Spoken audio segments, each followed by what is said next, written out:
ಮಾತಾಡಬಾರ್ದು ಯಾರು. ಮತದಾರರ ಪ್ರತಿಜ್ಞಾವಿಧಿ.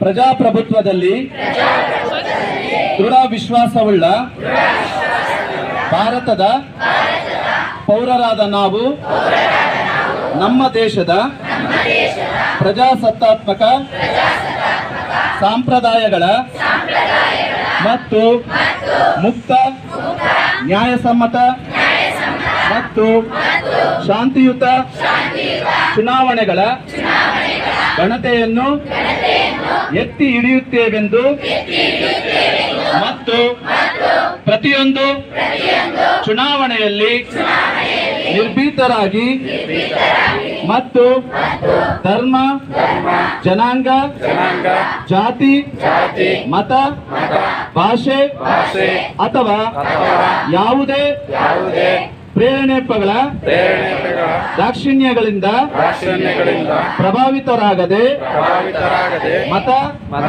ಚಲಾಯಿಸುತ್ತೇವೆಂದು ಈ ಮೂಲಕ ಪ್ರತಿಜ್ಞೆ ಸ್ವೀಕರಿಸುತ್ತೇವೆ. ಜೈ ಹಿಂದ್. 5897 ಇದೆ. ಅದರಲ್ಲಿ 23,192 ಮಹಿಳೆಯರು ಮತ ಚಲಾವಣೆ ಮಾಡ್ತಾರೆ. ಪುರುಷರು 22,705 ಇದೆ. ಅಲ್ಲಿಗೆ ಮಹಿಳೆಯರು ಹೆಚ್ಚು ಪ್ರಾಬಲ್ಯವನ್ನು ಮತ್ತು ಹೆಚ್ಚು ಮಹಿಳಾ ಮತದಾರರಿದ್ದಾರೆ. ಇದೊಂದು ಸಂತೋಷಕರ ವಿಚಾರ. ಅದರಿಂದನೂ ಎಲ್ಲರನ್ನೂ ದಯವಿಟ್ಟು ಈ ನಿಮ್ಮ ಹಕ್ಕನ್ನು ಕಡ್ಡಾಯವಾಗಿ ಚಲಾವಣೆ ಮಾಡಿ ಸೂಕ್ತ ಅಭ್ಯರ್ಥಿಯನ್ನು ಆಯ್ಕೆ ಮಾಡಿ ಇತರ ಆಮಿಷಗಳಿಗೆ ಒಳಗಾಗಿ ಹಕ್ಕನ್ನು ಚಲಾವಣೆ ಮಾಡಬೇಡಿ ಅಂತ ಹೇಳ್ತಾ ನನಗೆ ನನಗೆ ಗೊತ್ತಿರುವಂಥ ಈ 4 ಮಾತುಗಳನ್ನ ಹಂಚಿಕೊಳ್ಳಲು ಅವಕಾಶ ಮಾಡಿಕೊಟ್ಟಂಥ ತಮ್ಮೆಲ್ಲರಿಗೂ ಹೊಂದಿಸ್ತೇನೆ. ತಹಸೀಲ್ದಾರ್ ಅಂತ ಸಿಬ್ಬದ್ದಪ್ಪ ಅವರೇ ಹಾಗೂ ಯುವ ಮೇಡಮ್ ಅವರೇ, ಯುವ ಮೇಡಮ್ ಅಂತ ನಾಗಮಣಿ ಮೇಡಮ್ ಅವರೇ ಹಾಗೂ ಪಟ್ಟಣ ಪಂಚಾಯತಿಯ ಚೀಫ್ ಆಫೀಸರ್ ಅವರೇ, ಯುವಸರಾದಂಥ ಕೃಷ್ಣಕಾಂತ್ ಅವರೇ, ನಮ್ಮ ವಕೀಲರ ಸಂಘದ ಅಧ್ಯಕ್ಷರಾದಂಥ ರಾಮನಾಥ್ ರೆಡ್ಡಿ ಸರ್ ಅವರೇ, ಸಹಾಯಕ ಸರ್ಕಾರಿ ಅಧಿಕಾರಿ ಮತ್ತು ಇದರ ತಾಲೂಕು ಕಚೇರಿಯ ಸಿಬ್ಬಂದಿ ವರ್ಗದವರೇ, ನ್ಯಾಯಾಲಯ ಸಿಬ್ಬಂದಿ ವರ್ಗದವರೇ ಹಾಗೂ ಇದರ ವಕೀಲರೇ ಹಾಗೂ ನನ್ನ ನೆಚ್ಚಿನ ವಿದ್ಯಾರ್ಥಿನಿಯರೇ, ಪತ್ರಕರ್ತರೇ, ಪೊಲೀಸ್ ಸಿಬ್ಬಂದಿಯವರೇ, ಎಲ್ಲ ಯಾಕೆ ಅಂತಂದರೆ ಈ ನಮ್ಮ ಬೇರೆ ಕಾನ್ಸ್ಟಿಟ್ಯೂಷನ್ಗಳಲ್ಲಿ, ಬೇರೆ ದೇಶಗಳಲ್ಲಿ ಈ ಪ್ರಜಾಪ್ರಭುತ್ವ ಅನ್ನೋದೊಂದಿಲ್ಲ. ನಮ್ಮ ಸಂವಿಧಾನದಲ್ಲಿ ನಮಗೆ ಒಂದು ಪ್ರದತ್ತವಾದ ಒಂದು ಅಧಿಕಾರವನ್ನು ಆರ್ಟಿಕಲ್ ಭಾಗ 3ರಲ್ಲಿ ನಮಗೆ ಇತರ ಹಕ್ಕುಗಳ ಜೊತೆಗೆ ಒಂದು ಮತದಾನದ ಹಕ್ಕನ್ನು ನೀಡಿದೆ.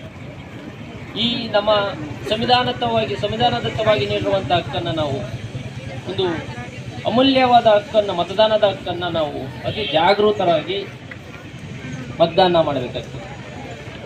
ಯಾಕೆ ನಮಗೆ ಈ ಹಕ್ಕು ಬೇಕು, ನಾವು ಯಾಕೆ ಅತಿ ಜಾಗೃತರಾಗಿ ಮತದಾನವನ್ನು ಮಾಡಬೇಕು ಅಂತಂದರೆ, ನಮಗೆ ಈಗ ನಿಮಗೆ ಗ್ರಾಮ ಪಂಚಾಯತಿ ಲೆವೆಲಿಂದ ಹಿಡ್ಕೊಂಡು ಗ್ರಾಮ ಪಂಚಾಯತಿ ಸದಸ್ಯರಿಂದ, ನೆಕ್ಸ್ಟು ತಾಲೂಕ್ ಪಂಚಾಯತಿ ಸದಸ್ಯರು, ನೆಕ್ಸ್ಟ್ ಜಿಲ್ಲಾ ಪಂಚಾಯತಿ ಸದಸ್ಯರು, ನೆಕ್ಸ್ಟ್ MLA, MP ಇವ್ರನ್ನೆಲ್ಲ ಆಯ್ಕೆ ಮಾಡುವಂಥ, ಅಂದರೆ ನಮ್ಮ ಜನಪ್ರತಿನಿಧಿಗಳನ್ನು ಆಯ್ಕೆ ಮಾಡುವಂಥ ಒಂದು ಅಧಿಕಾರ ನಮಗಿದೆ.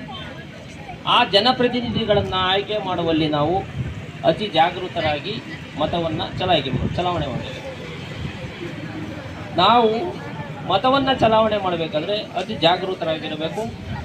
ಯಾಕಂತಂದರೆ ನಮಗೆ ಬೇಕಾದಂಥ ನಮ್ಮ ರಾಷ್ಟ್ರವನ್ನು, ನಮ್ಮ ರಾಜ್ಯವನ್ನು, ನಮ್ಮ ಜಿಲ್ಲೆಯನ್ನು, ನಮ್ಮ ತಾಲೂಕನ್ನು, ನಮ್ಮ ಗ್ರಾಮವನ್ನು, ನಮ್ಮ ಪಟ್ಟಣವನ್ನು ಯಾರು ಅಭಿವೃದ್ಧಿ ಮಾಡ್ತಾರೋ, ಅಭಿವೃದ್ಧಿ ಮಾಡಲು ಸೂಕ್ತ ವ್ಯಕ್ತಿ ಯಾರು ಅಂತ ನಮಗೆ ಕಂಡು ಬರ್ತದೋ ಅಂಥ ವ್ಯಕ್ತಿನ ಆಯ್ಕೆ ಮಾಡಬೇಕು. ಅದನ್ನು ಬಿಟ್ಟು ಆ ಜನಪ್ರತಿನಿಧಿಗಳು ಅಥವಾ ಅವರ ಸಹಚರರು ಏನು ಆಮಿಷಗಳು ಹೊಡ್ತಾರೋ ಅದಕ್ಕೆ ಬಲಿಯಾಗಿ ದಯವಿಟ್ಟು ಯಾರು ಮತವನ್ನು ಚಲಾವಣೆ ಮಾಡಬೇಡಿ. ಇಲ್ಲಿ ನೆರೆದಿರುವಂಥ ನನ್ನ ಸಹೋದರ ಸಹೋದರಿ ವಿದ್ಯಾರ್ಥಿಗಳಿಗೆ ತಿಳಿಸೋದೇನೆಂತಂದರೆ, ನೀವು ಅತಿ ಬುದ್ಧಿವಂತರಿದ್ದೀರಿ. ಯಾಕಂತಂದರೆ ನಿಮಗೆ ಜನಪ್ರತಿನಿಧಿಗಳನ್ನು ಆಯ್ಕೆ ಮಾಡುವಂಥ ಒಂದು, ಈಗ ತಂದೆ ತಾಯಂದಿರಿಗೆ ಅಶಿಕ್ಷಿತರಿರ್ತಾರೆ, ಹಳ್ಳಿಗಳಲ್ಲಿ ಪಟ್ಟಣಗಳಲ್ಲಿ ಅಶಿಕ್ಷಿತರಿರ್ತಾರೆ, ಅವ್ರಿಗೆ ಶಿಕ್ಷಣ ಗೊತ್ತಿರಲ್ಲ, ಅವರು ಅಕ್ಕಪಕ್ಕದವ್ರು ಯಾರು ಹೇಳ್ತಾರೋ ಅವ್ರಿಗೆ ವೋಟ್ ಮಾಡುವಂಥ ಸಂದರ್ಭಗಳು ಹಾಗೂ ಈ ಬೇರೆ ಆಮಿಷಗಳಿಗೊಟ್ಟಾಗಿ ಒಂದು ಮತವನ್ನು ಚಲಾವಣೆ ಮಾಡುವಂಥ ಒಂದು ಅವಕಾಶಗಳು ಸಾಧ್ಯತೆಗಳು ಜಾಸ್ತಿ. ಆದರೆ ನೀವು ಈಗಾಗಲೇ ಹೇಳಿದೆ, ಬುದ್ಧಿವಂತರಿದ್ದೀರಿ, ನಿಮಗೆ ಗೊತ್ತಿದೆ ನಮ್ಮ ಹಳ್ಳಿ, ದೇಶ, ರಾಜ್ಯ, ಜಿಲ್ಲೆ, ತಾಲೂಕು ಉದ್ಧಾರ ಆಗಬೇಕಂತಂದರೆ, ಪ್ರಗತಿ ಆಗಬೇಕಂತಂದರೆ, ಅಭಿವೃದ್ಧಿ ಆಗಬೇಕಂತಂದರೆ ಯಾರನ್ನ ಆಯ್ಕೆ ಮಾಡ್ಬೋದು ಅಂತ ನಿಮ್ಗೆ ಗೊತ್ತಿರ್ತದೆ. ಆಗ ಆಗ್ತಿದ್ದಾಗ ಅವ್ರಿಗೆ ಹೇಳ್ಬೇಕು ಸೂಕ್ತ ವ್ಯಕ್ತಿ ಯಾರು, ಜನಪ್ರತಿನಿಧಿ ಯಾರು ಅಂತ. ಆ ರೀತಿ ಆಯ್ಕೆ ಮಾಡಿಕೊಂಡಲ್ಲಿ ಮಾತ್ರ ನಮ್ಮ ದೇಶ, ನಮ್ಮ ರಾಜ್ಯ, ನಮ್ಮ ಜಿಲ್ಲೆ, ನಮ್ಮ ತಾಲೂಕು, ನಮ್ಮ ಗ್ರಾಮ, ನಮ್ಮ ಪಟ್ಟಣ ಅಭಿವೃದ್ಧಿ ಆಗ್ತದೆ. ಆದ್ದರಿಂದನೂ ನಮಗೆ ಈಗಾಗಲೇ ನಮ್ದು ಇನ್ನೊಂದು ಪುಣ್ಯ ಏನಂತಂದರೆ, ನಮ್ಮ ಈ ದಿವಸ ಈ ನಮ್ಮ ಸಂವಿಧಾನದ ಕರ್ತೃ ನಿಮಗೆಲ್ಲ ಗೊತ್ತಿದೆ, ಗೌರವಾನ್ವಿತ ಡಾಕ್ಟರ್ ಬಾಬಾ ಸಾಹೇಬ್ ಅಂಬೇಡ್ಕರ್ ಅವರಿಗೆ ಮಾಲಾರ್ಪಣೆ ಮಾಡೋ ಮೂಲಕ ಈ ಮತದಾರರ ದಿನಾಚರಣೆಯನ್ನು ಇಲ್ಲಿ ಆಚರಣೆ ಮಾಡ್ತಾ ಇರೋದು ನಮ್ಮ ಪುಣ್ಯ. ಈಗಾಗಲೇ ಸತತ 2 ವರ್ಷ 11 ತಿಂಗಳು 17 ದಿವಸಗಳ ಕಾಲ ನಮ್ಮ ಅತ್ಯಂತ ಸುಂದರವಾದ ದೊಡ್ಡದಾದ ಲಿಖಿತವಾದ ಸಂವಿಧಾನವನ್ನು ನಮಗೆ ಕೊಟ್ಟಿರುವಂಥ ಪುಣ್ಯ ಮತ್ತು ಒಂದು ಫಲ ಯಾರಿಗೆ ಅಂದರೆ doctor B R Ambedkar sir ಗೊತ್ತಾಗಬೇಕು. ಆ ಸಂವಿಧಾನದ ಅಡಿಯಲ್ಲಿ ನಮಗೆ ನೀಡಿರುವಂಥ ಹಕ್ಕನ್ನು ನಾವು ಜಾಗೃತವಾಗಿ ಚಲಾವಣೆ ಮಾಡಬೇಕಾಗ್ತದೆ. ಆ ರೀತಿ ಚಲಾವಣೆ ಮಾಡಿದಲ್ಲಿ ಮಾತ್ರ ನಮಗೆ ಈ ಸಂವಿಧಾನದ ಅರ್ಥವಂಥ ಒಂದು ಅಧಿಕಾರವನ್ನು, ಹಕ್ಕನ್ನು ಕೊಟ್ಟಿರುವುದನ್ನು ಒಂದು ಸಾರ್ಥಕತೆ ಆಗ್ತದೆ.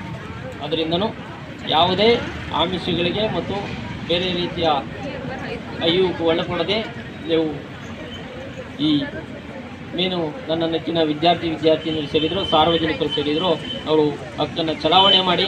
ಅದೇ ರೀತಿ ನಿಮಗೆ 18 ವರ್ಷಕ್ಕೆ ವಯಸ್ಸಾದ ತಕ್ಷಣ ಕಡ್ಡಾಯವಾಗಿ ನಿಮ್ಮ ಒಂದು ಮತದಾರರ ಚೀಟಿಯಲ್ಲಿ ನಿಮ್ಮ ಹೆಸರನ್ನು, ಮತದಾರರ ಪಟ್ಟಿಯಲ್ಲಿ ನಿಮ್ಮ ಹೆಸರನ್ನ ಒಂದು ನೋಂದಾವಣೆಯನ್ನು ಮಾಡಿಕೊಳ್ಳೋದನ್ನು ಮರಿಬೇಡಿ.